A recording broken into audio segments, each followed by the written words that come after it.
Cross product, part 1. Suppose you want to loosen a bolt with a wrench by applying force to the end of the wrench in the plane perpendicular to the bolt. The twisting power you generate depends on 3 variables: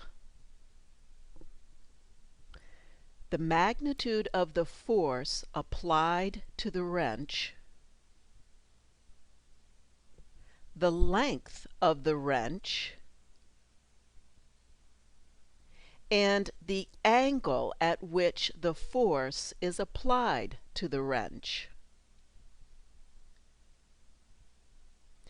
The twisting power generated by a force acting at a distance from a pivot point is a vector tau, which is called torque. Notice that the length of the component of F perpendicular to R is equal to the magnitude of the force times the sine of the angle between the force and the wrench.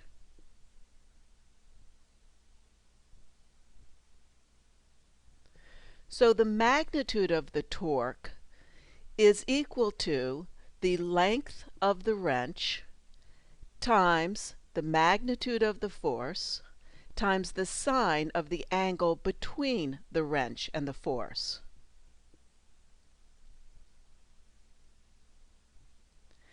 The direction of tau is the direction perpendicular to the plane containing the wrench and the force, following the right-hand rule. If the wrench and the force are parallel, then theta equals 0, and tau is the 0 vector. There is no twisting power. If the wrench and force are perpendicular, then tau is equal to the magnitude of the force times the length of the wrench, and the maximum torque is being applied. The torque discussion motivates a definition. Given two non-zero vectors u and v in either 2 or 3 dimensions, their cross product, written u cross v, is a vector with magnitude equal to the length of u times the length of v times the sine of the angle between u and v. The direction of the cross product will be perpendicular to both u and v, following the right-hand rule. In the context of our example, the torque, or the twisting effect produced by the force about the point O, is given by the vector tau is equal to r cross F. The magnitude of tau is equal to the magnitude of r times the magnitude of F times the sine of the angle between r and F. And the direction of tau is perpendicular to the plane containing r and F, following the right-hand rule.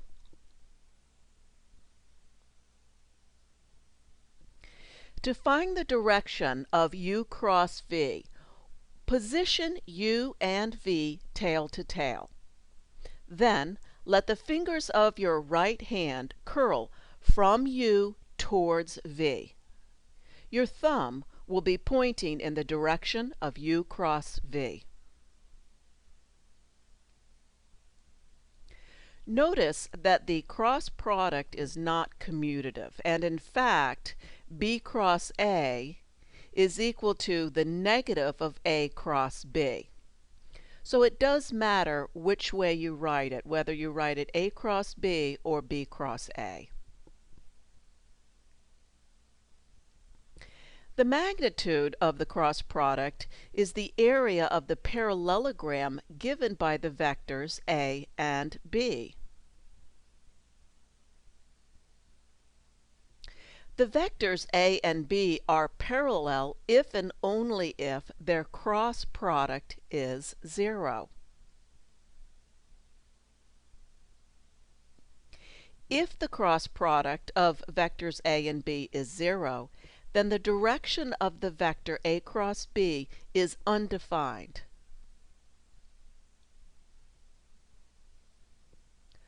Following the right-hand rule, I cross J equals K, J cross K equals I, and K cross I equals J. If we know the components of two vectors A and B, there is a convenient method for finding the cross product A cross B.